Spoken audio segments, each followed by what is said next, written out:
lapsele on nii vähe õnneks vaja. Anna lapsele või osta, tähendab, mitte anna. Osta lapsele pelmeen ja on rõõmus meel. Mitte söögipelmeen, vaata kutsu.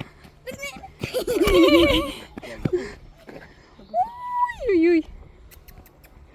Ema ei saa eesti keelest aru.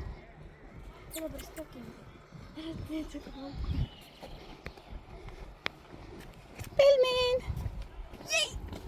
Vaata, see on ju kollane. Kuule, müristab. Lähme edasi. Mis sa nüüd ütlesid? Müristab.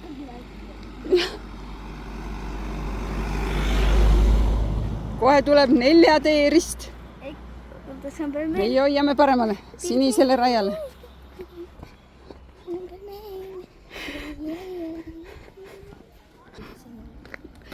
Ja siin on bussipeatus lihtsalt.